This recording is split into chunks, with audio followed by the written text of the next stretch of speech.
Mark సువార్త 1వ అధ్యాయము 41వ వచనము నుండి 2వ అధ్యాయము 17వ వచనము వరకు. ఆయన కనికరపడి చెయ్యి చాపి వానిని ముట్టి నాకిష్టమే నీవు శుద్ధుడువు కమ్మని వానితో చెప్పెను. వెంటనే కుష్ఠరోగము వానిని విడిచెను గనుక వాడు శుద్ధుడాయెను. అప్పుడు ఆయన ఎవనితోనూ ఏమియు చెప్పకు సుమీ, కాని నీవు వెళ్ళి వారికి సాక్ష్యార్థమై నీ దేహమును యాజకునికి కనబరుచుకొని నీవు శుద్ధుడవైనందుకు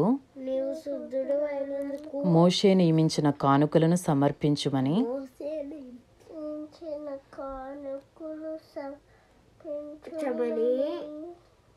వానికి ఖండితముగా ఆజ్ఞాపించి వెంటనే వానిని పంపివేశను. అయితే వాడు వెళ్ళి దానిని గూర్చి విస్తారముగా ప్రకటించుటకును ఆ సంగతి ప్రచురము చేయుటకును ఆరంభించెను గనుక ఆయన ఇక పట్టణములో బహిరంగముగా ప్రవేశింపలేక వెలుపల అరణ్య ప్రదేశములలో ఉండెను. నలుదిక్కుల నుండి జనులు ఆయన యొద్దకు వచ్చుచుండిరి.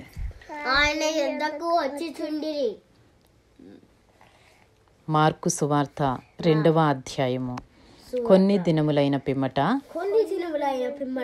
ఆయన మరలా కపెర్నహూములోనికి వచ్చెను. ఆయన ఇంట ఉన్నాడని వినవచ్చినప్పుడు అనేకులు కూడి వచ్చిరి గనుక వాకిటనైనను వారికి స్థలము లేకపోయెను. ఆయన వారికి వాక్యము బోధించుచుండగా కొందరు పక్షవాయువు గల ఒక మనుష్యుని నలుగురి చేత మోయించుకొని ఆయన యొద్దకు తీసుకుని వచ్చిరి.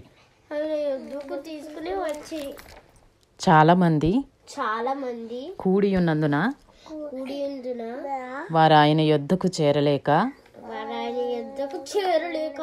ఆయన ఉన్న చోటికి పైగా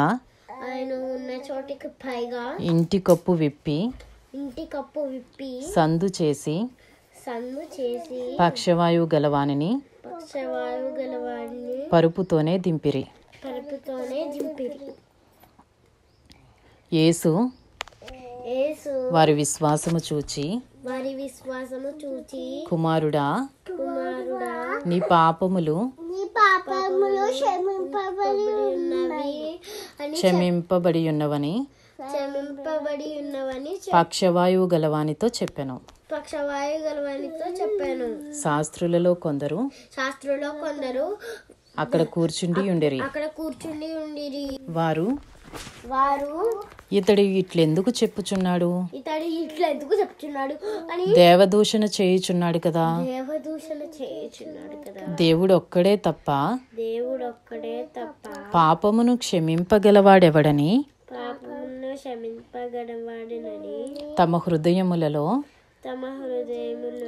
ఆలోచించుకొనిరి. వారు తమలో తాము ఈలాగున ఆలోచించుకొనుట యేసు వెంటనే తన ఆత్మలో తెలుసుకొని మీరీలాటి సంగతులు మీ హృదయములలో ఎందుకు ఆలోచించుకొనుచున్నారు? ఆలోచించుకొనుచున్నారు. ఈ పక్షవాయు గలవానితో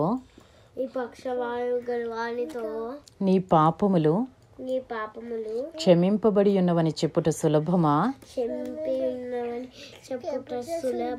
నీవు లేచి నీ పరుపెత్తుకుని నడువుమని చెప్పుట సులభమా?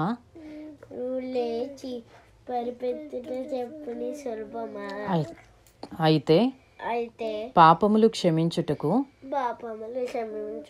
భూమి మీద మనుష్య కుమారునికి అధికారము కలదని మీరు తెలుసుకొనవలెనని వారితో చెప్పి పక్షవాయువు గలవానిని చూచి నీవు లేచి నీ పరుపెత్తుకుని ఇంటికి పొమ్మని నీతో చెప్పుచున్నానెను. తక్షణమే వాడు లేచి పరుపెత్తుకుని వారందరి ఎదుట నడిచిపోయెను గనుక వారందరూ విభ్రాంతి నొంది మనం ఇలాంటి కార్యములను ఎన్నడూను చూడలేదని చెప్పుకొనుచు దేవుని మహిమ పరిచరి. ఆయన సముద్ర తీరమున మరలా నడిచిపోవుచుండెను. జనులందరూ ఆయన యొద్దకు రాగా ఆయన వారికి బోధించెను. ఆయన మార్గమున వెళ్ళుచు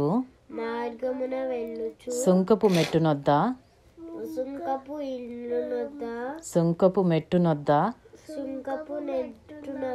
కూర్చున్న అల్ఫయి కుమారుడగు లేవీని చూచి నన్ను వెంబడించుమని అతనితో చెప్పగా అతడు లేచి ఆయనను వెంబడించెను. అతని ఇంట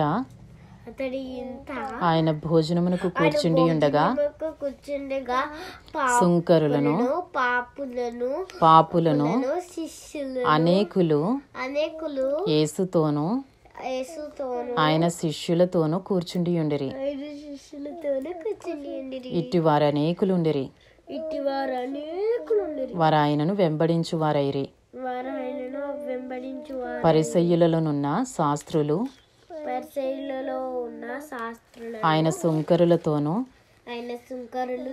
పాపులతోనూ భుజించుట చూచి ఆయన సుంకరులతోనూ పాపులతోనూ కలిసి భోజనము చేయుచున్నాడేమని ఆయన శిష్యులను అడుగగా యేసు ఆ మాట విని రోగులకే గాని ఆరోగ్యము గలవారికి వైద్యుడు అక్కరలేదు.